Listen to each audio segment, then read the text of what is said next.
Welcome to the show. I'm Shawn Drotar. This is Sandy Clough. It is a bleak Monday for Colorado sports fans, as over the weekend, both the Avalanche and the Nuggets bounced from the playoffs. And now, for a little while, all you have left is the Rockies. Sorry about that. We'll take a look, of course, at the program. Both the Avalanche and the Nuggets at depth here, as we tend to look at this long weekend for fans. A really tough one, Sandy. Danny Bailey, the man making everything work. You don't get to see him behind the glass, but if you're tuning in, he's the guy that makes everything work. And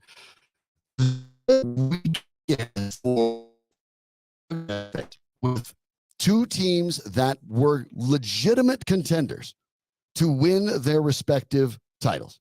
And Sandy, they are bounced unceremoniously. There is really no ceremonious way to get bounced from the postseason. But for both of these teams, earlier than the hope and in fashions that you didn't like, we'll start with the Avalanche, who end up losing Game 6 to the Stars in double overtime, 2-1. They lose that game at home. That part of the frustration for the Avs for certain. There is, I suppose, but there are two things that I think we all need to keep in mind. First of all, the Avs did not have home ice advantage in this series. Right. They were not the superior team. Dallas was. We'll talk more about how that doesn't apply at all to the Nuggets and Timberwolves in a few minutes. That's one. The second part of that is that the Avs were outplayed and worn down as the game went on, but the final score was 2-1 in double overtime. Right. And actually, truth be told, Minnesota had to win the game probably twice. Referee's call gave the Avalanche a reprieve in the first overtime when the official on the ice waved off the goal almost immediately. That seemed like, upon further review, a legitimate goal. But once it had been called no goal on the ice, there was no way they were going to end the series with a replay reversal. I would have, if I was in the replay booth, I would have done the exact same thing. I am kicking that right back to what did they call on the ice? I am leaving that alone. And if they called it a goal, it would have ended on a goal that was called on the ice. And replay would have confirmed the call. I think that would have happened too. They just kicked it right back. What you saw on the ice is the way it goes. And from that point forward, I had a very strong idea that Matt Duchene, who was the offending party, quote unquote, on the disallowed goal, would score the game winner. He was by far, in Game 6, the best player on the ice for either team, by far. It wasn't even close. He played like maybe we expected McKinnon to play, but here's the difference. Matt Duchene played 27 minutes, 37 seconds. He was fresh as a daisy in the second overtime. Nathan McKinnon was tired and worn down, 36 minutes, 32 seconds of ice time. That's a huge difference in a game that went on for, 85 minutes? Right. Or thereabouts? It's big. 9 minutes of additional ice time at the pace in which that game was being played, a very big deal. The Avalanche had nothing to be ashamed of, in contrast to the Nuggets, both in-game and post-game, where the Nuggets had a lot to be ashamed of. The Avalanche lost with class. Their coach spoke afterwards with grace. A loser speaking with grace, maybe a lesson that at least three coaches around here could learn from. And we'll name those names later on. The loss for the Avs, and that was sort of my next question. I had felt by the time you got to second overtime, Dallas was a better team. Dallas was the better team. They looked like the better team. They were the better team all series. You win 4-2. That's relatively decisive. I think that, and especially in the Avs case, with the first game of the series they won, they never led. Only in the first goal at the overtime did they even lead in that game at the until moment. Game 5. Right. They were never really an effective. And Game 6. Yes, they had leads there. But up until those points, they had never led in the whole series. Dallas was the better team. But I did feel that the gut punch of losing to Chushkin roughly an hour before the game started in Game 5, they were not going to succeed there. And I think when you bounce back and you get to double OT and it's a 1-1 game in double OT, I even thought at that point, if they lose this game, They have nothing to be ashamed of, nothing to be embarrassed of. You lost to the West's top seed, and you lost in double overtime in an elimination game where everyone knows now it's a little bit of luck involved. I think the Avs salvaged a lot of their dignity and maybe concern that some of that might have been lost given how effective they were against scoring in Winnipeg, and then weren't able to score at all essentially for the majority of this series when at least it counted. at home they weren't. Yeah, which and at home, is shocking. right? 3 games at home, 1 goal, 1 goal, 1 goal. Mm-hmm. And the last game went into a second overtime, and they still could only manage the 1 goal. So you're talking about It's over 200 minutes, right? Which they scored 3 goals At home. At home, they're the best home team in the league during the regular season, with or without Nichushkin, who missed, as we need to remind ourselves, a fairly healthy portion of the regular season. The Avs still won 50 games. That was only good enough for third place in their own division. They beat a team in Winnipeg that they weren't supposed to beat. Mm-hmm. And handily. Without home ice advantage, and they lost without home ice advantage. Again, unlike the Nuggets, who under Michael Malone have made it a nasty habit to lose to inferior teams with home court advantage. There were concerns in this Avs series, and we'll continue to go into it as we start to look at what's next for the Avalanche too. But one of the things that I do want to look at is the giveaways. In Game 6, 20 giveaways by the Avalanche, and this was a pattern. I don't know if it was necessarily the idea of they were trying to mount the counterattack too quickly, or if they were maybe a little overconfident in their own skating, but a lot of giveaways, a lot of sort of giveaways were done on sort of fancy, unnecessary drop passes, and then an alarming number of giveaways the whole series long in their own defensive zone. I thought so. As the game went on, I thought they were fatigue plays, pucks bouncing off sticks as if they were hand grenades, and passes being inaccurately delivered. I thought as the game went on, it was fatigue. Even when they led 1-0, I didn't think they were necessarily that sharp. And Dallas is perfectly comfortable playing a kind of wait and see opportunistic game. Mm-hmm. It's a good point. Dallas blocked 34 shots. Where I come down in favor of the Avalanche here is that the Avs blocked 35. The Avs were more than willing to sacrifice their bodies to block shots in Game 6. But Minnesota Freudian slip. Dallas used to be Minnesota. Dallas was doing that throughout the series. And Chris Tanev, who has fewer teeth than he has fingers, I believe, was blocking shots right throughout the series. The Avalanche were as committed as they could be, I think, but they weren't able to get to their game as consistently and as frequently as Dallas did in the 6 games. And when you're ahead for all but maybe 30 minutes of a 6-game series that had 2 overtimes, including 1 double overtime game, when you're ahead as much as they were, you should win the series 4-2. It would have been a miracle had the Avs forced a 7th game yesterday in Dallas. And I don't think, had there been a 7th game, the Avalanche would have had much of a chance to win it. It did feel like they just sort of ran out of gas. Depth, obviously, a concern, and we'll talk about that. There are things that the Avs are going to have to deal with in the offseason, but you talk about that shot blocking, and the shot blocking for the Avs got better as the game went along. But boy, it's one of the reasons I look at Dallas, who all the entire series just threw their bodies in front of shots with incredible effectiveness. With abandon. They are going to be a very, very, very tough out. They may very well walk away with the cup.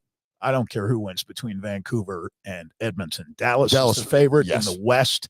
And, if in the East, it's the Rangers or Florida, I give Dallas a puncher's chance against either of those teams. I think you're talking about the 3 best teams in the league. Right. Dallas, Rangers, Carolina, in whatever order. Rangers were the President's Trophy winner, but only by a handful of points.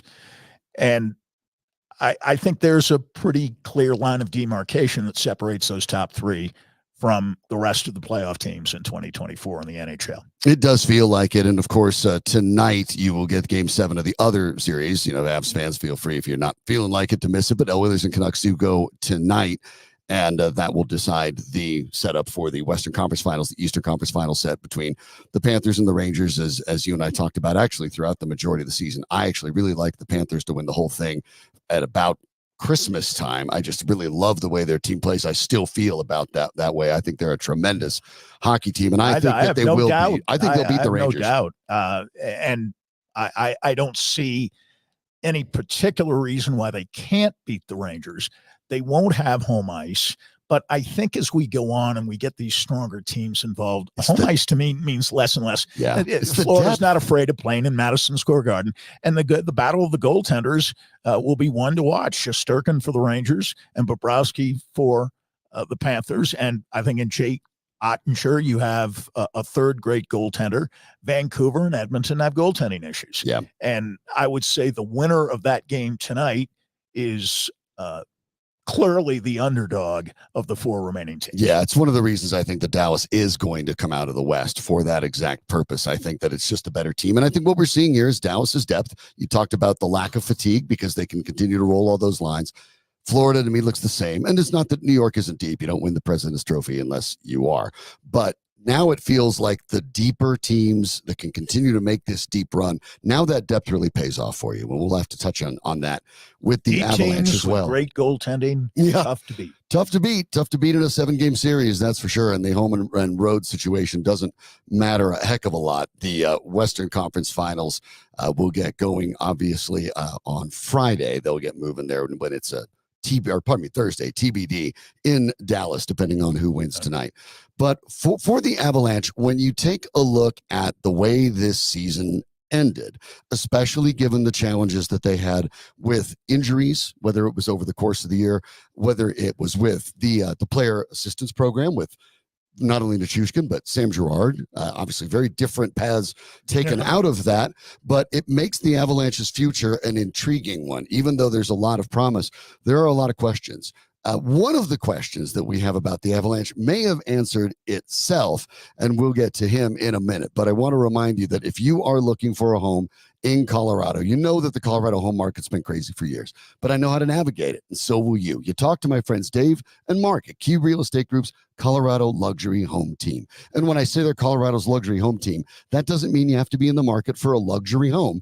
It means you get that high-end luxury service, whether you're buying or selling. Look, let's face it, when you are going shopping for a home or selling yours, you need experts that know Colorado's market and you know how to ride the highs and lows. And that means you need two clear things. You need experience and you need stability. Well, Key Real Estate Group is a privately held company. Well, there you go. 25 years in the same offices. That's about as stable as it gets. Along with that experience, they run the whole show. You don't deal with the big guys, you deal with them. The Fed's expected to lower interest rates in 2024. So beat the competition and buy your new home before the frenzy that we know returns to Denver. And maybe you're even thinking of a new build and think you don't need representation. That's not entirely true. Home builders are offering great incentives right now. So let Dave and Mark represent you to make sure that you're getting everything that you deserve. Call Dave and Mark at the Key Real Estate Group today at 720-900-LIST. That's 720-900-LIST, or visit them at keyrealestategroup.com. Sandy, going into this playoffs, the presumption was that Alexander Georgiev was the biggest question mark on the team. And little did we know. Yeah, and then we're talking, there was Georgiev and then everything else. Georgiev cost them one game, the very first game of the playoffs against Winnipeg. And I am not convinced that he was not one of the biggest assets for the team in the remainder of the run, despite the fact that they find themselves out in the second round.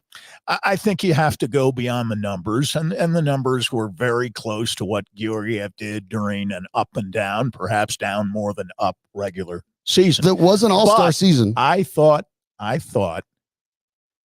he performed a lot better than the numbers would suggest in the playoffs. If you actually took the time to watch the games, you would understand that.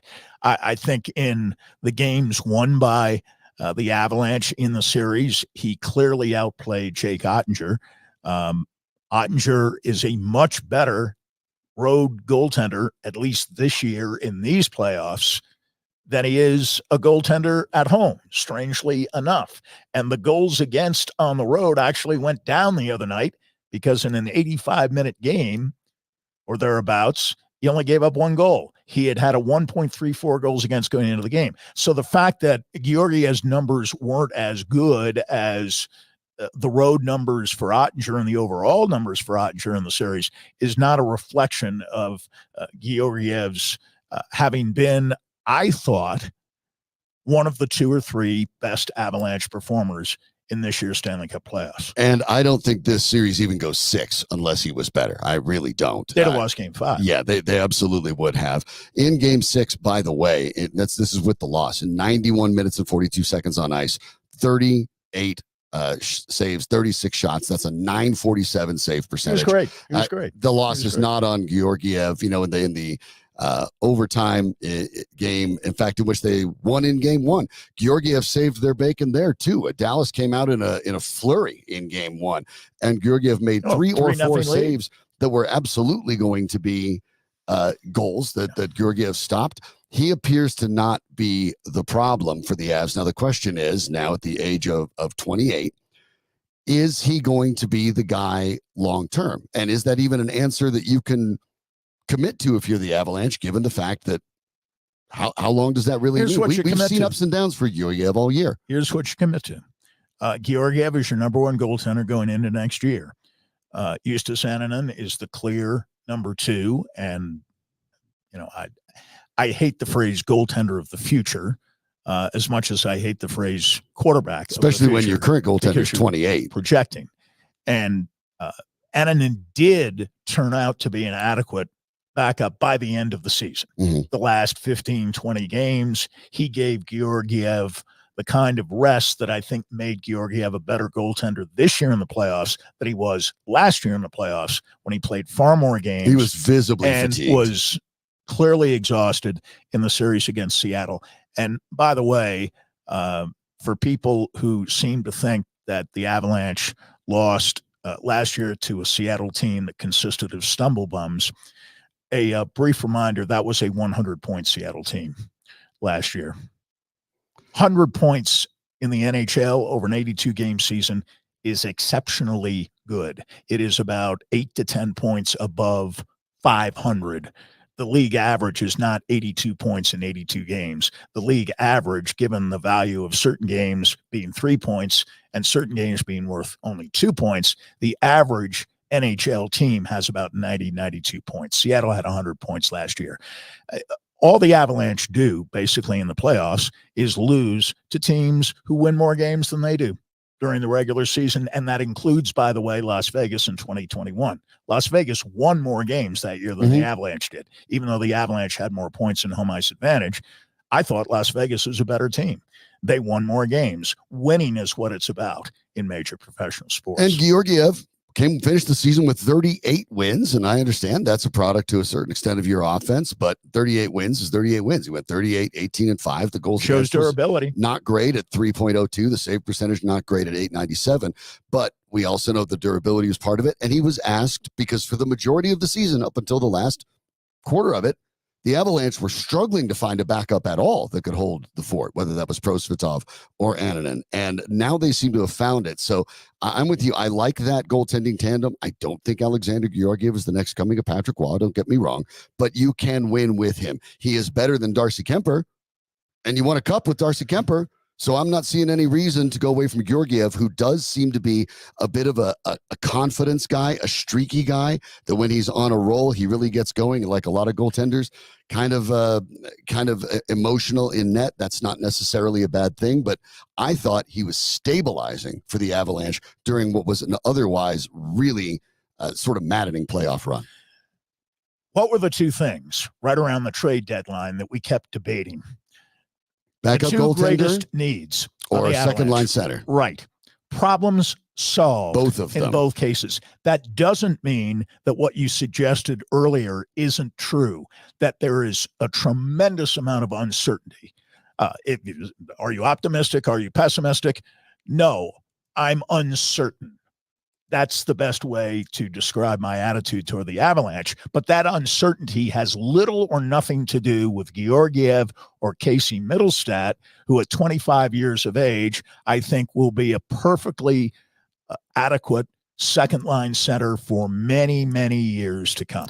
So those problems were both solved to the credit of Chris McFarland, the general manager, and President Joe Sakic, and I would say also Coach Jared Bednar. Are there other questions that we didn't think we'd be asking even at this very time a week ago? Yes, there are. It starts with the captain, Gabriel Landeskog, who, as the Avalanche described at the end of the game on Friday, was never, ever even close to coming back for any kind of playoff run the Avalanche may have been on, even in late May or early June, playing in the Stanley Cup final. That was never in the cards. There is still, in my opinion, considerable doubt as to whether Gabriel Landeskog will ever play hockey again. I agree with you. Much less play in 2024-25. I think the situation, if anything, is even more uncertain with respect to Nichushkin. We know what his status will be, inactive for at least the next 6 months. Emphasis on the words "at least." Well, when you look at the situation with Georgiev now, Georgiev has a $3.4 million cap hit. Next year is his final year of his contract. He's 28 years old, and the Avalanche can open contract negotiations for an extension on July 1st. The goaltenders that signed deals just prior to this season, Connor Hellebuck at an $8.5 million per 7 years, $59 million. Ilya Sorokin of the Islanders, $8.25 million per 8 years, $66 million. I don't think that Georgiev necessarily has had the body of work of those two guys at this point, so I don't think he makes that much. Now, but he probably is better than Petr Mrazek of Chicago, who's got signed a 2-year deal for $4.25 million. He's probably going to come into that between $5 and $6 million range, I would think, into the next deal. For a couple years. For a few years. And if I were the Avalanche, knowing that he seems to be, it is not on the ascent. It is on the ascent. It is not straight up, but he continues, I think, to improve and be comfortable with the team. If I'm the Avalanche, I jump on this and get this done early because you have Anderton cost controlled for a while. I think you have to go ahead and get the deal with Georgiev done quickly. I think the main offseason priority is getting Rantanen done. I don't imagine that will be terribly difficult, nor do I think the Georgiev negotiations will be tough. No. But remember, for the purposes of the cap, they don't have to, at least for now, include Landeskog or Nichushkin. Right, and both of those guys bringing in pretty significant money. Landeskog at $8+ million and Nichushkin at $6+ million. Now, if you build in Nichushkin's return as a given, which I don't, but let's say for the sake of this conversation we do, the Avalanche have almost $10 million to spend under what is expected to be a cap figure of right around $87 to $88 million for 2024-25. I think there are any number of unrestricted free agents who will not be back next year for the Avalanche. We can get into that. Middlestad's a restricted free agent. I think but he's not going for anywhere. A modest raise, but he's not going anywhere. No, I don't see that either. I think he's sticking around. So for the Avalanche, at least the goaltending situation, one of the hardest things that appears to be in the NHL to continue it for a cup challenging team, it seems to be, at least for the time being, the short-term handled. Georgiev, I think, will get a contract extension. It will be at a number that's probably fair and reasonable for both parties. If you're Georgiev, you're not in any hurry to leave. The team is comfortable with you, happy with you. You're on a good club, unless someone's going to give you some crazy raise, and he'd have to play out the rest of all next season to find out to hit free agency. I think that's probably going to be handled. But when you do look at this going forward, especially when you look at the goaltending situation now, if you're the Avs, what do you start looking at? Do you start drafting guys of the future at this point? Because Ivan Prospetov's a restricted free agent. He's not going to, or unrestricted. He's not coming back. And now you're talking about the depth in the Avs system is essentially barren when it comes to goaltending. You've got to probably add some in the draft and get some prospects in that pipeline, right? Maybe. Goaltenders are tough to judge at a young age. They really are. And the Avalanche have a very good history of trading for theirs. Yes. They traded for Patrick Waugh. They have made other traded for deals Georgiev, before. traded for Varlamov. Yeah, Absolutely. you just keep going and finding those you guys. You can keep going on, and they've lost goaltenders too. Grubauer, most recently in free agency. A former Avalanche backup, at least for one game, right, in the Vancouver-Edmonton Calvin series, was Pickard. a starting goaltender. Wow. So you never know. Never know. Goaltenders tend to be, not always, but tend to be late bloomers. Let's remember, Patrick Waugh was not a celebrated junior goaltender in Canada. He signed with Montreal and turned out to be a phenom at a very young age in Montreal, leading them to a Stanley Cup in 1986 and another one in 1993 before winning or being at least a part of 2 Stanley Cup championship teams here. Maybe they draft a goaltender, but I don't think the Avalanche have a lot of draft picks, do they? No, they don't. Draft picks are at the moment. Draft picks are at a premium. Yeah.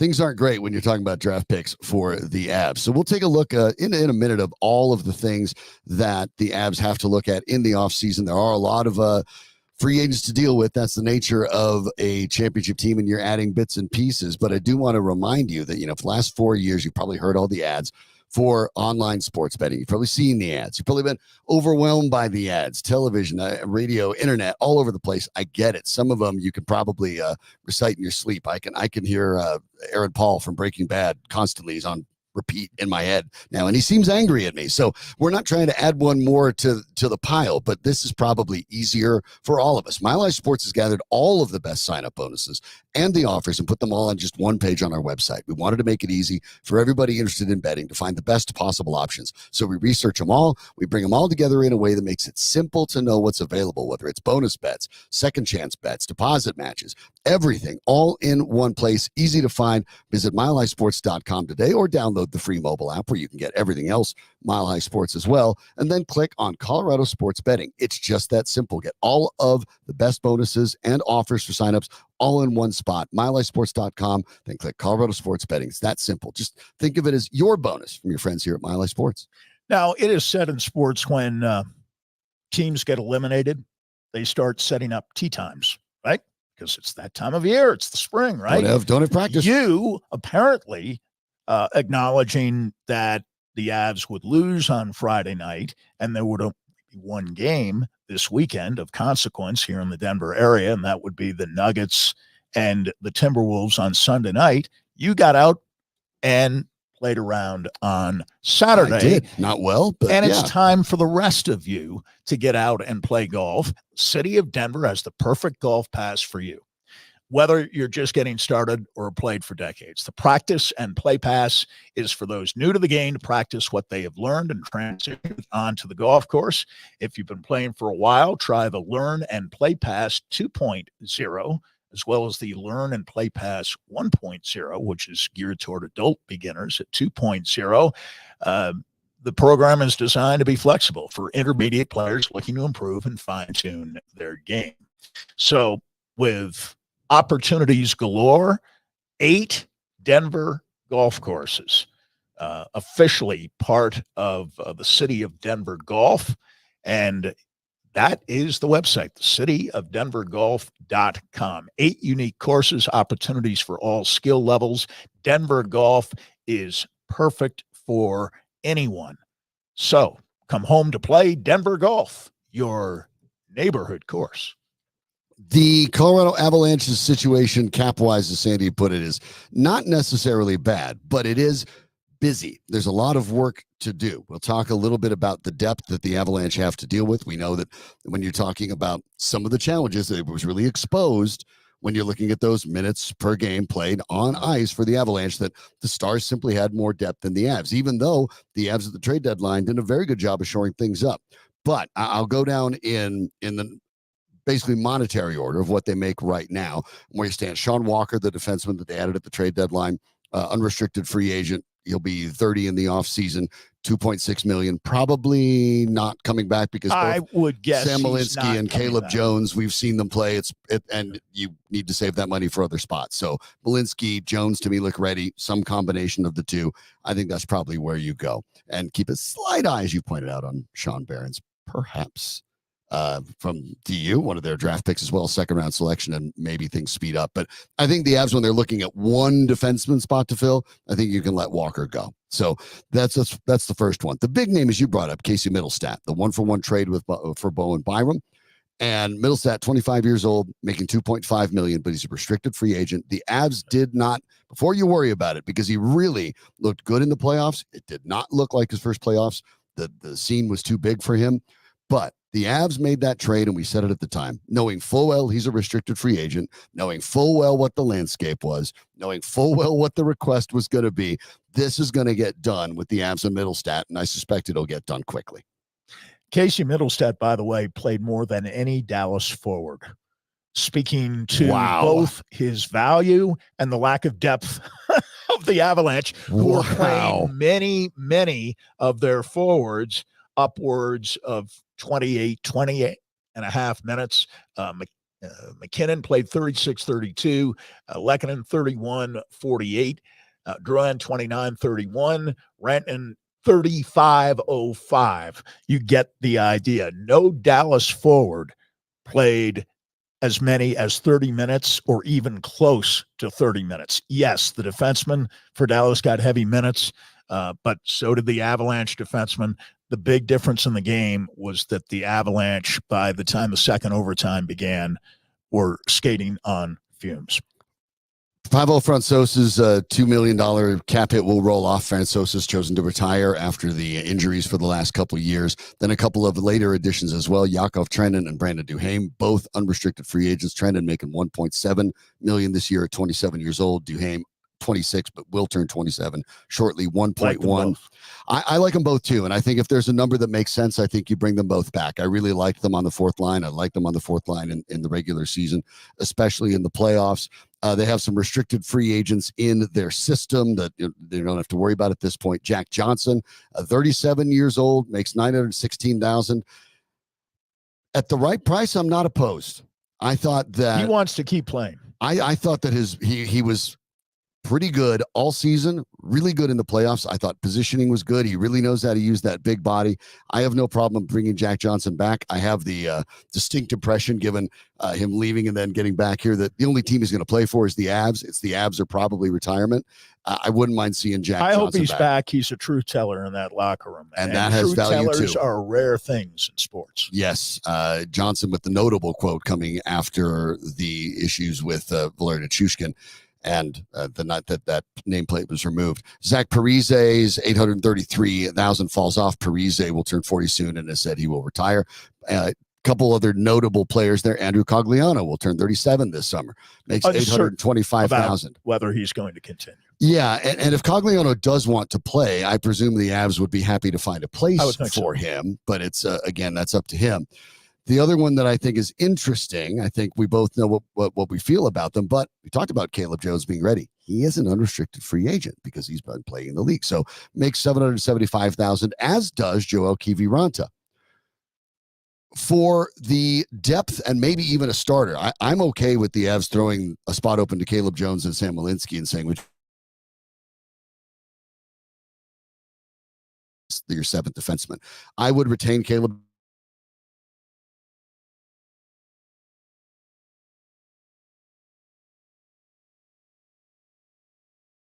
and even on times when he had to be even on the second.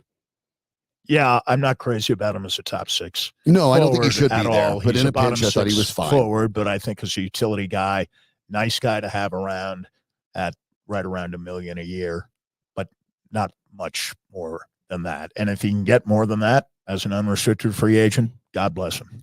The big name, of course, the 1-year deal for $825,000 to Jonathan Drouin. Jonathan Drouin finishes the year on your top line. Yes. You've got to get that done. And that will continue next year. Yes, I think so too. And I think that won't be an issue. This was a bet that the Avs made, and Nathan McKinnon put his weight behind it to make sure that They gave Duran the shot, and I think he overproduced compared to the Avs' expectations and continued to get better. Stepped into the playoff run a little bit late, obviously due to the injuries, but in the 3 games he played, 3 assists, playing 24 minutes plus per game. Duran, I think the Avs found one, and granted, I get it. He turns 30 next year, but it's a relatively young 30 since he's had a really difficult time sort of getting the ice time. That's probably a no-brainer. The question is, what do you rate him at? What do you value him at? Now you're talking about a top-line guy who's only kind of had one bounce-back year. But I think he understands that. There's a self-awareness with Jonathan Drouin, and given his friendship with McKinnon, the affinity that exists from one to the other, for one and for the other, I can't imagine that Drouin would not be back at fairly reasonable cost. Now, is that triple what he makes now, quadruple what he makes now? I have no idea. I think it's somewhere between 3 times and 4 times what he made this year. I don't think that breaks the bank. I think for now, in the absence of Landeskog and Nichushkin, they have about 14-15 million to spend under the cap, under the projected cap, and I think he's one of the priorities. He's someone you definitely bring back. 2 other players besides Alexander Georgiev, who we pointed out, could be on that July 1st. They're eligible for a contract extension. 2 more Avs that play big roles. One of them you haven't seen in a while, Logan O'Connor. Now, my guess is the Avs might like to get something done, but O'Connor, making $1 million, might like to come back healthy next year, play a little bit, and then probably negotiate. I think the Avs would love to give him a longer-term deal, but I'm not sure that it's in O'Connor's best interest to do it yet. I agree. When he could come out and maybe play again as he was continuing on the ascent. So I suspect the Avs will kick the tires, but if I was in O'Connor's camp, I'd rather come back on the ice, show what I can do, and then renegotiate. But one guy you don't need to talk about is Mikko Rantanen. Mikko Rantanen makes $9.2 million next year in the final year of his deal. There's no reason the Avs and Rantanen wouldn't want this to continue, but when you're talking about guys that are going to need 10 million plus, those become hard to squeeze in. And with Nathan McKinnon making 12.6 million and with Cale Makar almost up there at 9, you have to be aware of it. I assume if you're the Avs, this is your core. This is the reason you are a cup contender, is you have 2 guys that are absolutely going to be in the Hall of Fame in McKinnon and Makar. You have one guy in Rantanen that if he continues on his current trajectory, may get there as well. They're all in their prime. You have to find a way to keep him, even if that means you cut somewhere else. I agree. And that probably means you got to try to lock this down now. The longer you wait, the more expensive it gets. Of course. That's always the case. So waiting never makes a player of that caliber less expensive. No. When he's in his prime. Right. Now, unless he gets hurt, which you don't want to 35 on that. But he's been durable. He doesn't miss games. No. That's never been his history. I would even say, absent the presence of Nichushkin's hurt a lot and misses games due to injury a lot. Rantanen simply does not. There's no question that of the 3 or 4 clearly most valuable players on this team, he is one of those guys, whether you place him 3rd or 4th. Well, only 3 players scored 5 or more points in this series against Dallas. You can guess who they were. Cale Makar with 6, Nathan McKinnon and Mikko Rantanen with 5. So that one has to get done. But the Avalanche do have a lot of work to do, obviously, as they try to keep that core together and they try to cobble pieces and parts around them, which is what they did at the deadline, right? They're trying to assemble, tried to get that second line center squared, trying to assemble those bottom 2 lines.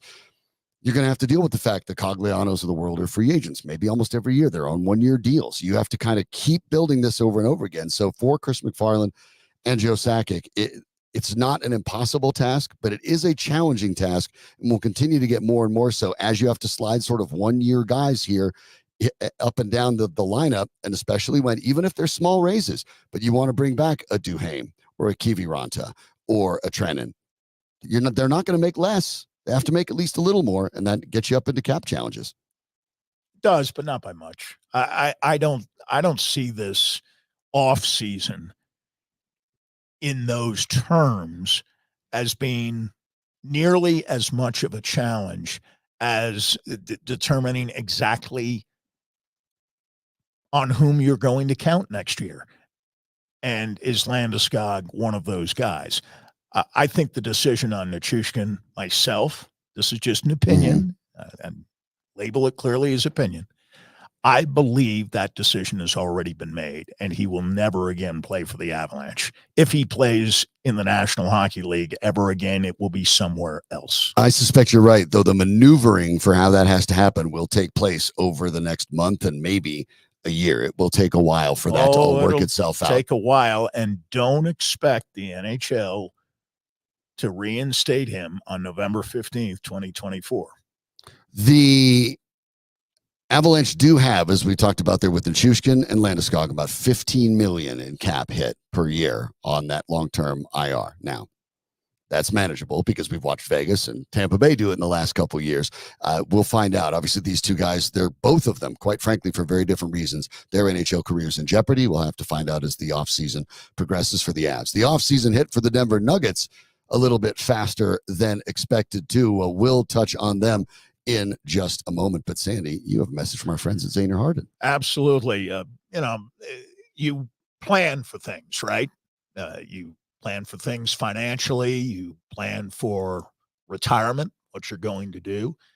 But you probably don't plan on being part of a car accident anytime soon and sustaining perhaps a major injury in such an accident. But if you've been involved in one, you do need an attorney, and you need the best. So you need to call Zaner Hardin Law. Kurt Zaner and Mark Hardin are the kinds of lawyers you want handling your case. Two of the most elite personal injury lawyers in Colorado and in the country. They won nearly every award: Trial Lawyer of the Year, $1 Million Advocates, Super Lawyers, and the top 100 national trial lawyers. They have appeared in the Denver Post, local news channels, and even Good Morning America. These guys handle the most important cases, work tirelessly to make sure our community is a safe place. If you've been involved in an auto accident, reach out to Zaner Hardin today at YourStoryWillBeTold.com. That's YourStoryWillBeTold.com. Well, I told you before a little bit about the Colorado home market and our friends at Key Real Estate Group's Colorado Luxury Home Team. But remember, it's buying or selling, right? I've talked about that before. We're not talking luxury homes. You can do that, by the way. Of course, David and Mark are more than capable of handling that for you, too. But even if you're not going for a luxury home, you can find the best service and the most stability from my friends David and Mark at Key Real Estate Group. They know how to ride the highs and lows. They are experienced, and they're as stable as it gets, and you're dealing with them.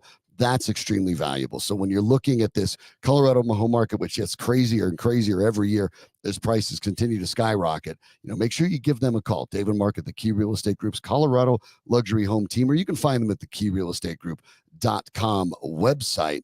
But inventory, of course, as you can imagine, is still low around the Denver metro area. Homes that are priced right are still selling fast. So if you're thinking of selling yours, let Dave or Mark give you a free valuation. And by the way, you notice the weather. Yeah, it's raining here and there, but spring is here and summer's coming. So you know that folks are out there looking for that new home in the Denver metro area. So there is no reason to wait. Let Dave and Mark represent you. Make sure you're getting everything that you deserve when you sell your home. For most people, the most valuable asset you will ever have. So make sure you get the most out of it. And to do that, call Dave and Mark at Key Real Estate Group's Colorado Luxury Home Team. Here's how you find them. You call Dave and Mark at Key Real Estate Group, 720-900-LIST. That's 720-900-LIST, or visit them today, as I mentioned, at KeyRealEstateGroup.com.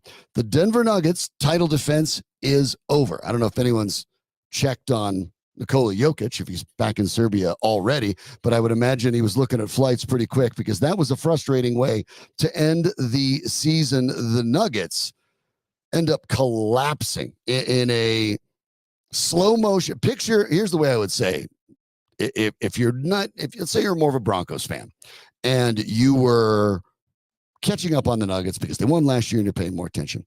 Remember Raheem Moore back in the Baltimore game, right? Picture the Raheem Moore play where he's up there trying to swat away a potential completion, and he's about 5 yards too close to it to get it. Picture that, except Raheem Moore hovers in the air for a quarter and a half. And that's what happened to the Denver Nuggets. That type of collapse. First team ever to blow a 20-point third quarter lead in the third quarter of a game 7. The first team to blow a 15-point halftime lead in a game 7. And Sandy, this comes after they set a new record for the worst loss ever by a defending champion in the playoffs when they obliterated that by 9, losing by 45 points to the Timberwolves in game 6.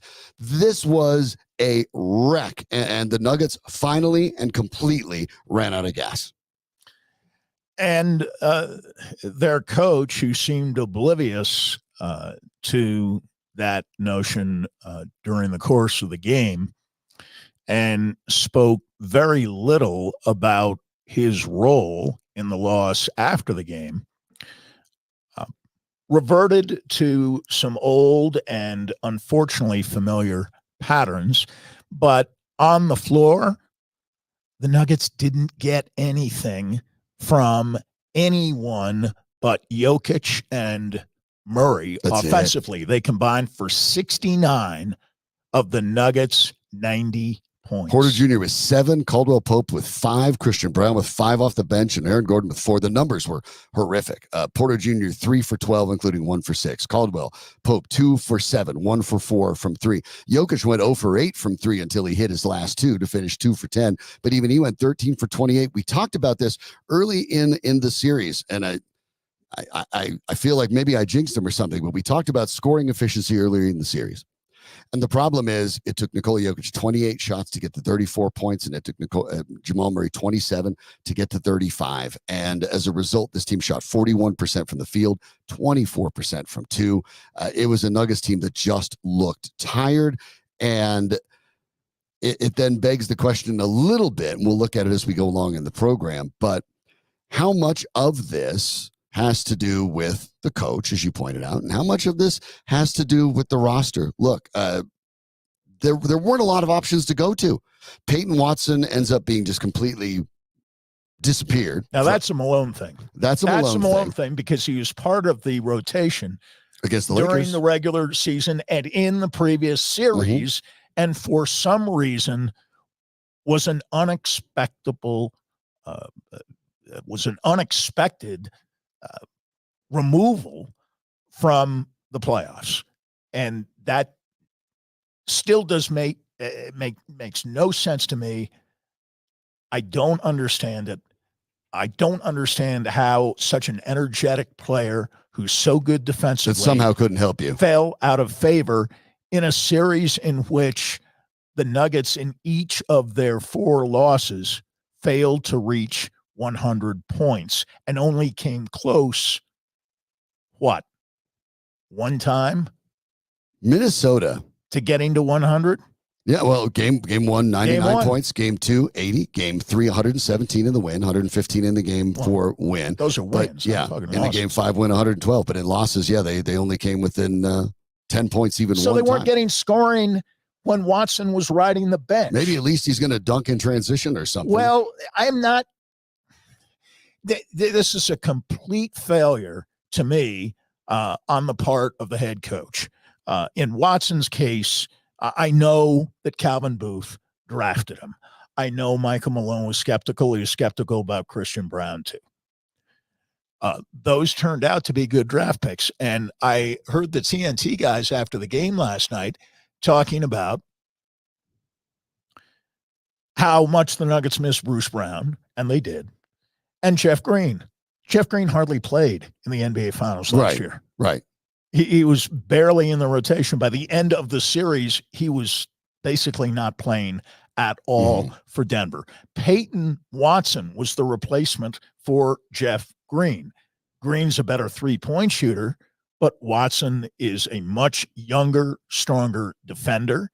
And to me, he would have matched up very well in this series with those long against the Minnesota length has. Yeah. and, yes, the explosiveness at times of the Minnesota Timberwolves. He would have matched up very well, even against somebody like Edwards. And I know that in Game 7, defending Edwards wasn't the issue. He shot 6 for 24. They just collapsed in almost every other way imaginable. Right. And then even Edwards finally got going as the second half progressed. But we can debate for days, weeks, and months whether the drafting of Calvin Booth in selecting Strother and Tyson and Pickett. Oh, and we will. Was good on Booth or bad on Booth.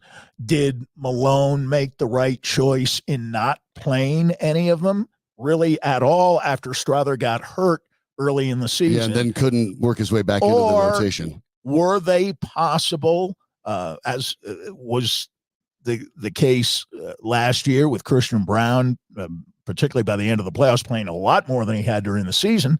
Was it a case of failing to take advantage of shooting that, let's say a Strother might have been able to provide coming off the bench? Remember, the Nuggets gave up on everyone coming off the bench. Malone gave up on everyone in this series, save for Christian Brown. Yes. He played 20 minutes a game. Everybody else, including Holiday, disappeared. Reggie Jackson disappeared. I mean, Holiday and Jackson with 14 combined minutes and no points. Jackson played 5 minutes. What are you doing? How about this? Holiday played 9 minutes, and I'm not picking on him. He's the only guy that was plus in the plus minus. But Holiday played 9 minutes, 0 for 0 shooting, 0 for 0 free throws, no rebounds, no assists, no blocks, no turnovers. That's good. But he had a steal, 2 personal fouls, or he wouldn't have basically shown up on the score sheet. Moreover, Reggie Jackson wasn't much different. He had a block, which was actually quite impressive, 2 turnovers, but no assists, 2 personal fouls, and went 0 for 1 from the field. They got nothing. And it becomes more frustrating because keep in mind, folks, the Timberwolves, if you would have told me that Denver would hold Minnesota on game 7 to 39.2% from the field. Under 30% on threes. And under 30% on threes, you won, right? I mean, you had as many offensive won. rebounds as they did. And yes, they had more second chance points in the second half, but you had more second chance points in the first half. That was basically a wash. And you look at the box score, you wonder how they lost. The difference is this. The coach played Aaron Gordon for 42 minutes.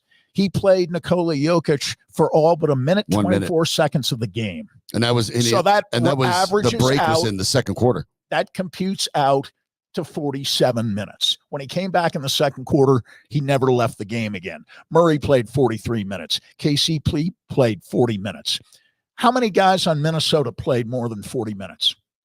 Answer: 1. 2. That was Edwards. More than 40. 1. Yeah. McDaniels played more even than 40. 40. No, I'm saying more than 40. The way Gordon Nuggets played more 3. than 40. The way Jokic played more than 40. The way Murray played more than 40. KCP played 40 on the nose, so I won't include him. But you wonder why Minnesota had 6 guys in double figures and the Nuggets only had 2. Well, part of the reason is on Porter for disappearing offensively as well as defensively in the last 4 games of the series and scoring single-digit points in each of the last 4 games. Gordon seemed to be active enough, but what's the great wooden line? Activity without accomplishment. Yeah. Is meaningless. Right. Murray and Jokic were exhausted at the end of the game. They were the only ones taking shots. And Minnesota got better coaching from the combination of Mike Inori and Chris Finch. Both Michael Malone assistants with the Nuggets at one point. And, of course, their GM, Tim Connolly, makes the big trade for Rudy Gobert.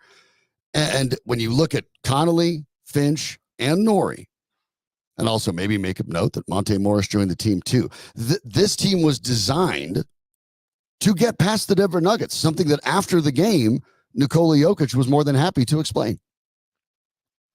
Timberwolves team as a team that could become a rival of you guys in the future?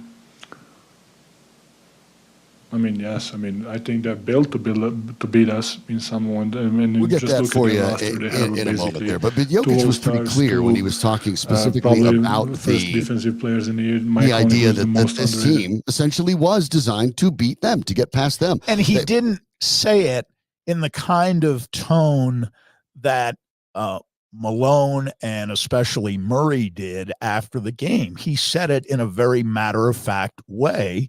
And I think he could have included other teams beyond Minnesota.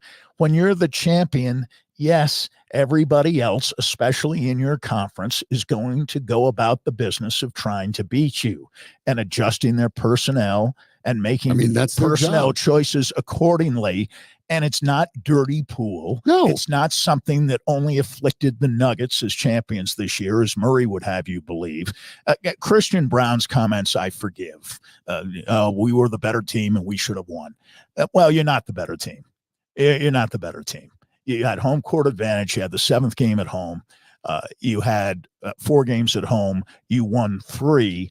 You lost 3 of the 4, and the one you won, you were lucky to win because it took an historically great individual performance by Nikola Jokic to get you a win in Game 5. Here's what Jokic said specifically about it. He was asked whether the Timberwolves and Nuggets are rivals, which is kind of funny when you think about, of course they are. They're in the same division. As a team that could become a rival of you guys in the future?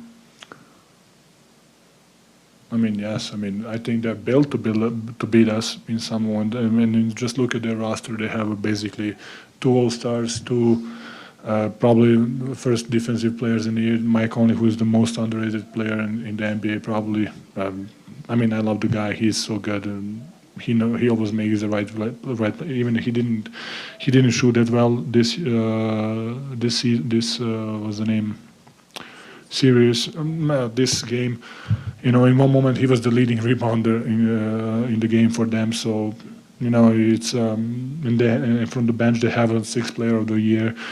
They have Kyle and Walker who was really good for them. So one team that they can do literally everything. They can be big, small. So.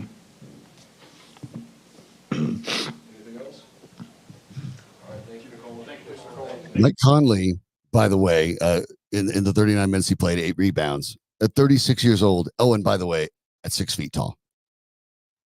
Oh, he's tremendous. And I've talked about it. I've liked him since I saw him at the Final Four playing for Ohio State 15, 16 years ago. And I think he tied that team together. Last year in the playoffs, maybe he wasn't as effective because they didn't have Reed and they didn't have McDaniels. But on a stronger team this year, he became that much more important. He keeps Edwards settled. I think there were opportunities for Edwards to go off the rails completely yesterday, but he settled him down. And the only thing that Edwards did wrong was miss a lot of shots. Yeah. He played great defense. Unselfish He was offense. unselfish. Mm-hmm. He made mostly the right plays, and he looks to Conley for that example. And it was Edwards who said on Thursday, in being asked about the difference between Game 5 and Game 6, he said, easy. Mike Conley didn't play in Game 5. He played in Game 6, and he played in Game 7. And he was a major part of their staying even within 15 points in the first half and coming back from 20 down. Yes, there were other major factors. Reed off the bench in the 4th quarter to replace the foul-plagued Karl Anthony Towns. McDaniels, who I thought was the best player on the floor last night for either team. Towns was great. Maybe Towns' best playoff game ever under excruciatingly pressurized circumstances. We'll talk about what the Nuggets need to do more, but I don't want to get into too much subtext of Nikola Jokic because I think he's a pretty straight shooter. But it is worth noting when he rolled off that list, they have basically 2 All-Stars. Nuggets don't have 2 of those. 2 all-defensive first-team players. Nuggets don't have any of those. That's just one of the arguments because we've seen a couple times in this playoffs, Nikola Jokic has brought up the idea that maybe the lift is becoming a little bit heavy for him, and the Nuggets will have to look at it. It is, but in the fairness, offseason.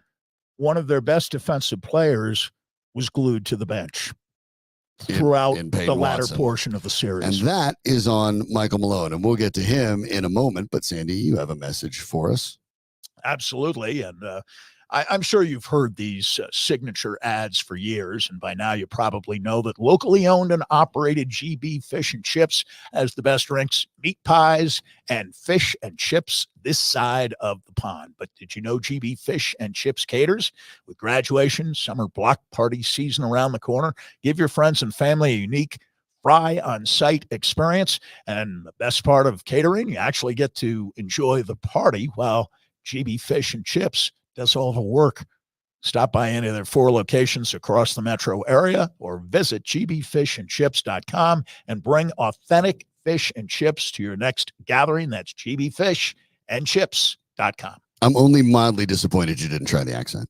I thought maybe, go for it. But no, not in the cards today. Just not feeling it. Okay. today. Okay. One of these days, I'm looking forward to it. We'll get to it. But Michael Malone, after the game, head coach of the Denver Nuggets, obviously frustrated because this season did not end the way that he had hoped, that anybody had hoped. And I think some of it is an understandable response, because I can imagine Malone having some frustration with his team. As you pointed out, the problems that happened that ended the Nuggets season are complicated. Some of it are personnel based. That belongs to Calvin Booth. Some of it might be the coach not using the personnel he's got, because that's the coach's job. You've got to play who you have available. And some of it was that the Nuggets at times did not play well and did not play well with the requisite energy. They did not meet the moment. They did not meet the intensity that the Minnesota Timberwolves had. And that happened too often in this series. And let's remind everybody and ourselves that of the last 14 games played this year by the Nuggets, 2 in the regular season and 12 in the playoffs, they went 8-6. And all you have to do is hold on, still going 8-6. You go 9-5. And if one of those is against the San Antonio Spurs, you're the number 1 seed and you don't play Minnesota this round. That all happened. But after the game, as you could imagine, Michael Malone was frustrated. And to the Denver Post, Bennett Durando, who's been the beat reporter all year long there, Bennett asked this question, and this was the rather frustrated response. Just to absorb a loss like this after going ahead by 20. Next question, man. The season's over. That's what's hard. Being up 20. The season's over. You don't understand that. The season's over. It's hard.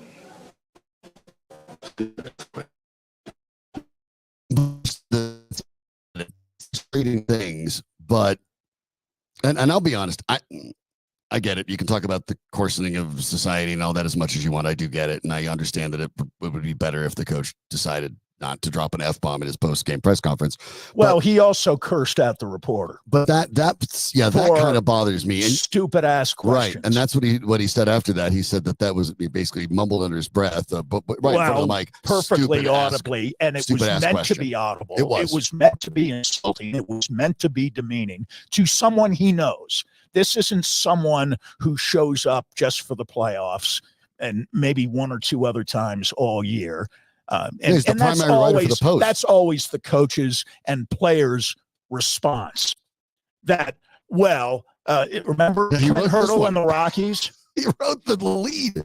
Yeah, exactly. He didn't write the headline, but he wrote the lead for him. He's been around. But I'm saying, I remember Clint Hurdle's excuse in 2007 in demeaning the media was, none of these guys are around us during the year. They don't know who we are. They say they've never heard of us. Do some homework. Right.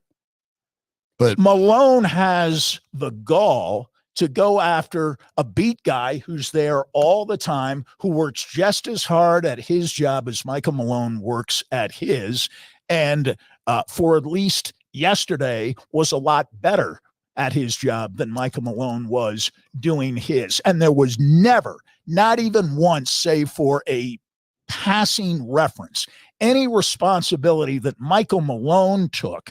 Even Kenny Smith, who never criticizes coaches, even Kenny Smith in the TNT studios was perplexed at Malone's seeming surprise that someone would have the unmitigated gall to try to beat his team.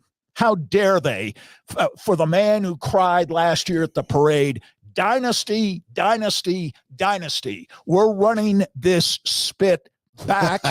Bruce Brown is coming back. It's guaranteed. And We don't want one. We want two. No coach in the history of major professional sports in America, in North America for that matter, has ever spoken like that after winning a championship. His arrogance is galling. He is a bore. He acted in a boorish fashion last night. And every time Michael Malone loses, he attacks a reporter, usually female reporters, but in this case, a male beat reporter who's around his team almost as much as he is. It is frustrating because look, I will say this. I'm not really sure what you're supposed to ask as the reporter. We said this just a couple moments ago, right? No team. I'd ask him why he lost the game. No team in a game 7 has ever blown a 15-point halftime lead. No team in a game 7 has ever blown a 20-point third quarter lead. What are you supposed to Shawn, ask? here's the question. What are you supposed to ask? Here's the question. With just under 11 minutes to go in the third quarter, the Nuggets were up 58-38. For the remaining 21 minutes and change, they were outscored 60-32. Coach, what happened? And that was essentially the question he asked, maybe not phrased as well because it's on the spot, and you're clearly dealing with a guy who's seething and completely out of control, who is at one point cursing at the reporter, and the next moment about to break into tears. He wasn't in tears last year at the parade. He had plenty to say at the parade. He sounded more like a cheerleader than an actual head coach. I can't hear you. Y'all want to do it again? Let's do this. Let's do this. Dynasty, dynasty, dynasty. I love y'all. I love y'all. And I love y'all. Appreciate it. Dynasty, dynasty, dynasty. Those are his words. We're running this spit back. Well, you got to have year. 2 to start that. And we don't want 1. We want 2. Even his own general manager had to go on a kind of cleanup tour of some of his own making on the Ringer after he piled on Bones Highland and MPJ. I'm not talking about that. I'm talking about having to go on and clean up to a print reporter, a digital guy, Michael Malone's mess, in saying that in this day and age, if you go on a run, it's 2 and 5 years. Maybe 3 and 6 years, kind of like what Golden State did. What was Golden State, 4 and 9 years? Yep. Something like that. That's as close as you'll get to a dynasty now in sports. In the NBA, you haven't had a repeat winner. This will be 6 straight years with since Golden State. Yeah, 6 consecutive and the last seasons. 5 champions: Toronto, the Lakers, Milwaukee, Golden State, and now, much more disgracefully than any of the previous 4, Denver goes out. And they go, I say disgracefully, because of the way they acted during the game and after the game. And the way they acted, frankly, at the parade and in the aftermath of beating Minnesota last year. You pay for your words. When you go up to a group of Timberwolves after you've beaten them in a social setting and condemn the man Nikola Jokic called an underrated player, and one of his favorite players says, I love Mike Conley. That was exactly the Mike Conley who was approached by Jamal Murray well beyond the confines of Ball Arena last year to say, you can't guard me and you never will. Conley didn't. You can forget about ever beating us. Conley didn't end up guarding him a lot. They left that to a couple of other guys, but it is disgraceful. It's what it is. It's an embarrassing way to go out. Disgraceful. And reporters are constantly cited whenever they are quote unquote rude to a coach or an athlete, and rightly so. But attacking a reporter because you're frustrated, but not mentioning ever during your press conference with the exception of saying at one point, well, I guess I didn't do a very good job of getting our guys better shots. You did a lousy job because you ran your players both during the regular season and in the playoffs into the ground when you didn't have to. You reverted to the style that almost got you fired in 2018, and most organizations would have fired Michael Malone 6 years ago.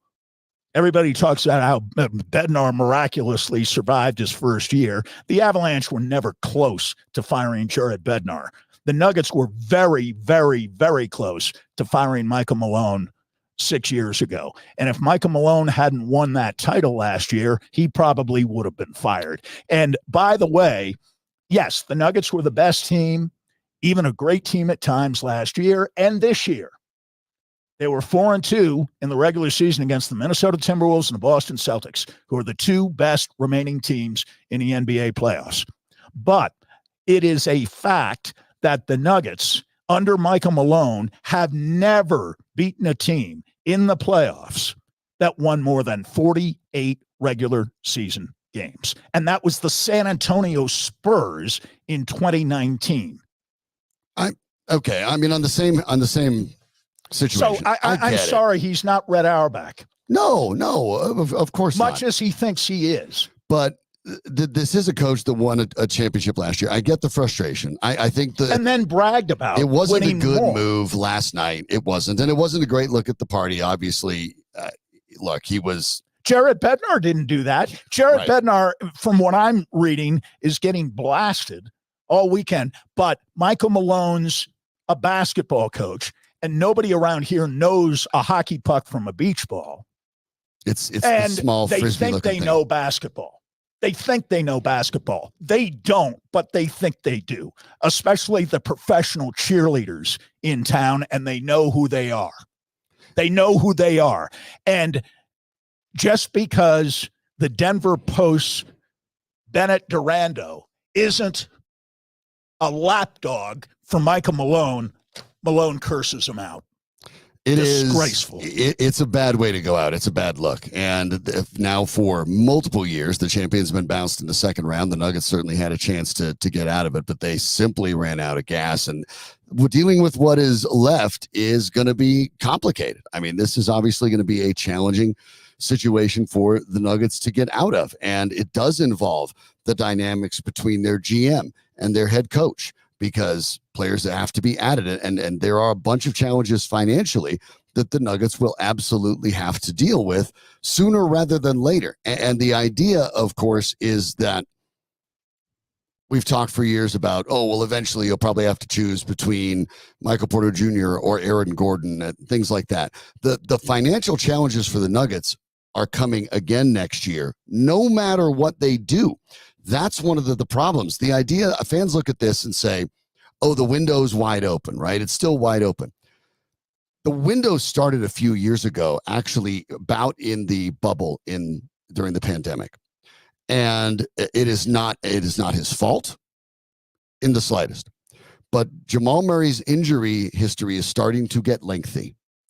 And it is becoming a challenge for this team, and injuries to Murray, and to a lesser extent at times to Porter, have already closed a couple years of this window. And it isn't as it just opened when they won the championship. They were a team that was in the mix to win the whole thing for the 2 years prior as well. That's one of the concerns. The window for the Nuggets is closer to closing than it is to opening. And I don't think that people necessarily understand how complicated it's going to be.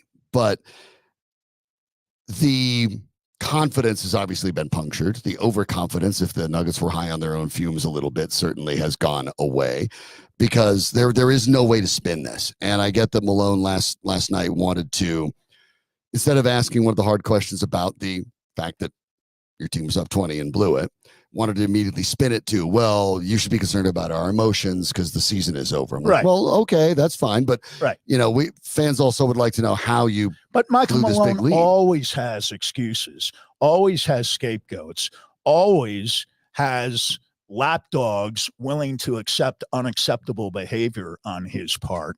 And I really thought he had grown up. in the last year and a half, even 2 years. I really thought he had, but we saw the very reasons that the Nuggets looked at the man now who will heretofore be known as the Prince of Panic in this city, because that's all he does in situations like the one yesterday on the sidelines. Panic at the end of the third quarter because his team lost its lead. And they were almost as bad in the fourth quarter because he panicked, because he didn't give Nikola Jokic even 30 seconds of rest during the course of the fourth quarter. I'm not talking about timeouts. I'm not talking about running different sets. I'm talking about a coach's emotional immaturity. He is just like Sean Payton. He is just like Deion Sanders, all gold-plated phonies who attack the media every time something goes wrong.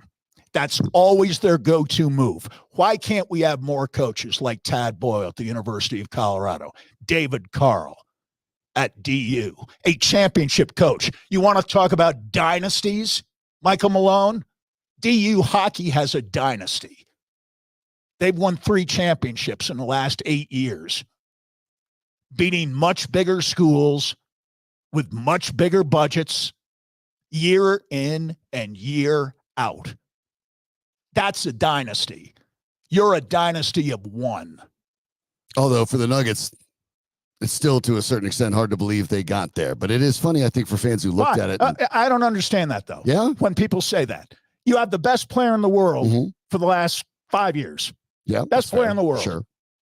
And you're boasting about winning one championship in the sense that, oh, well, it's a given. We don't want one. We want 2. In other words, 2 in a row. We're running this spit back. Dynasty, dynasty, dynasty. Dynasty of one. You know who's a dynasty now in sports? Kansas City Chiefs. They won 3 out of 4 Super Bowls, and they lost in the 4th Super Bowl. And they're expected to win this one. They've been to 4 straight Super Bowls and won 3. They ain't the Buffalo Bills of the 90s, went to 4 in a row and lost them all and got blown out and embarrassed. And that's in a sport designed for parity, no less. I mean, that's an extraordinary dynasty for the best Nuggets. player in the world for 5 years and get out of the second round one time. It stings for sure. Well, you talked about folks that to pay attention to that aren't necessarily that tell you the truth about the way the teams work. One of them is our friend Ryan. He's one of the great Mile High Sports podcasts that you can find on our everywhere on Mile High Sports and on the app. Well, that's exactly right. And we appreciate the fact that you listen to us here and subscribe to the Sandy and Sean podcast. And we thank you for that, listening to our show on demand whenever it fits your schedule. But did you know we have plenty of other podcasts you can listen to? Ryan Blackburn keeps you up to date on what's happening with the Nuggets with the Pickaxe and Roll podcast. Erev Dean is always on the ice with the Colorado Avalanche, so check out his podcast, Hockey Mountain High. Mile High baseball fans know they can get the latest on the Rockies with Drew Kreisman and the 20th and Blake podcast. And the question as to will Bo Nix be the answer at quarterback for the Broncos? Always get the latest on that and more with the Broncos podcast with Troy Rank, as our friend from the Denver Post is featured on the Mile High Sports Podcast Network. All that and much, much more. Just search Mile High Sports wherever you get your podcasts. And I want to remind you now that the warmer weather's out here, it's time to get outside, have some fun with family and friends. And what does that make you think about? Of course, barbecue, right? You want to entertain everyone at the house. Sometimes you need a break from the kitchen. So we got the spot for you. That's our friends at Rolling Smoke Barbecue. Whether it's you have a half dozen people coming over or 50 or more, you can pick up the best barbecue in town from one of Rolling Smoke's 4 locations. So you can find them in Aurora, in the Stanley Marketplace. That's the OG. In Golden at the Golden Mill, at the corner of Dry Creek and University Centennial. That's the one that's close to the studio here at Mile High Sports that I pop into here and there for sure. And the newest location open on 38th Avenue in Wheat Ridge. And if you're headed to a show at Red Rocks, guess what? You can find them there at Red Rocks too. So give them a try at Rolling Smoke Barbecue. You can also order online and get it all for pickup, easy as pie. Oh yeah, and they have that too because it's barbecue. So online at RollingSmokeBBQ.com. Go check them out. Well, what comes next for the Nuggets, Sandy? Here's the challenge. Talked about the money. Looking at the free agency situation, and we'll have to look at how Calvin Booth gets around this. The mistake, and I've warned about it for like 3 years, stop signing Zeke Naji. That's one. You have to find a way to get out from under that. And I don't think the Nuggets can do it because Zeke Naji can't play at the NBA level with any proficiency, and so you can't trade him. But both Reggie Jackson and Kentavious Caldwell-Pope have player options at the end of the year. Justin Holiday and DeAndre Jordan are unrestricted free agents, probably moving on their way unless DeAndre Jordan wants to somehow even take less to be sort of a assistant coach in the room. But Reggie Jackson has a player option for $5.1 million if he chooses to take that. And I'll be honest, I don't know why he wouldn't, because Reggie Jackson seems closer to the end than the beginning. Sure. If I'm Reggie Jackson, I take that. However, I might not take that if I'm Kentavious Caldwell-Pope, who gets $15.1 million if he chooses the player option. Now, he's on a good team. His starting position is secure. We know about all that. But if he's starting to feel like maybe the Nuggets have peaked, maybe I can get that or somewhere else in another contender, he might look to go somewhere else. If you're thinking that that's okay, the Nuggets would just free up $15 million, go get somebody else. No, you can't. That's not the way it works, because the Nuggets are actually still over the cap and over the tax. So if KCP leaves, the only thing the Nuggets can do is use the taxpayer mid-level exception, which is $5.1 million. That's it. So they find themselves in a really tough spot. Now, you could do a sign and trade if for some reason KCP wanted out, but he'd have to take that player option to do it, in which case, if you're the Nuggets, why would you trade him? He's part of the best starting five when healthy and when not run into the ground in the NBA. So for the Nuggets, you're hoping that KCP takes the player option, but if he doesn't, you could be in a world of hurt. There's nobody you can get to replace him. It's going to have to be Christian Brown or Julian Strawther. Christian Brown, they played. Julian Strawther, they have not played. I don't know exactly, apart from getting hurt, what Julian Strawther did to deserve banishment from the rotation. And that's basically what it came down to. And, listen, I'm not around the team to the extent that some are. So there may have been very good reason, at least this year, to take him out of the rotation. But sooner or later, they're going to have to play one or two of these three guys they drafted. And I'm reminded of the old Dan Issel line when he was coaching the Nuggets back in the early 90s, when he spoke to a first-round pick named LaFonso Ellis on a very bad Nuggets team that Dan was taking over.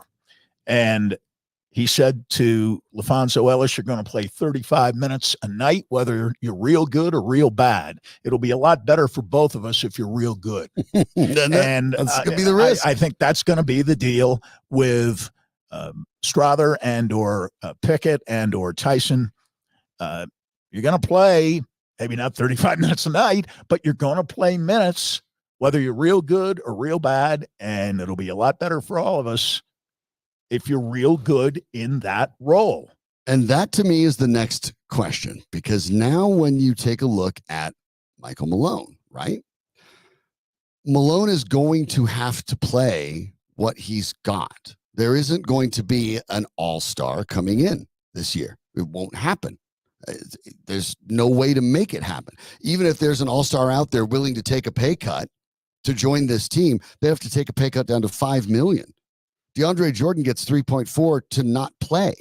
So, I mean, you'd have to basically go down to getting close to veterans minimum to join the Denver Nuggets. Look, there are other teams. We're going to see our sixth consecutive new champion. This is the first time since the MVP award was handed out in 1956 that in the final four teams, the MVP won't be involved. There won't be an MVP or there won't be a current or former MVP in the final four teams for the first time since 56. I mean, the NBA is reaching a bit of a state of parity.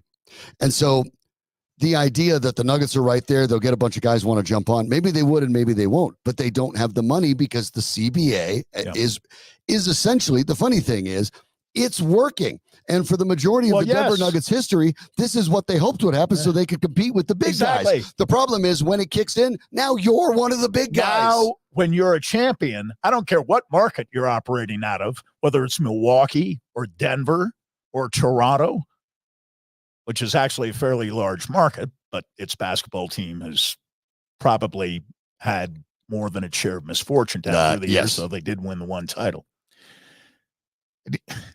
You're a big guy. You don't have to be in Boston, Los Angeles, Chicago, or New York to be a big guy. Look at the top two teams. It was Minnesota and Oklahoma City. Oklahoma City's out. I get that, but you don't have to be this is sort of where the parity is starting to hit the NBA, and that's a great thing. That's why you can have Milwaukee winning a title. That's why you can have Denver winning a title. That's why you can have these cities winning championships. That's why I think Minnesota is going to win a title. I think they will face Boston and beat Boston, and that's a good thing for the NBA. The problem is the Nuggets are $70 million over the cap next year right now, and even if KCP leaves, it limits what they can do. On the bright side, Minnesota, Golden State, the Clippers, Phoenix, Lakers, same issues. And oddly, the Bulls, they're all in the same spot. The NBA is trying to prevent the creation of super teams, which is great. And that's good for the league. And I think, there are different ways of interpreting ratings, I suppose. But I think for the playoffs this year, they've been pretty good. And it's helped to have, until yesterday, a New York team that plays well and is an attractive team in the mix. It helps in the U.S. globally. Surprisingly, it doesn't make that much difference, which is what the NBA is concerned about. Yes, probably not. But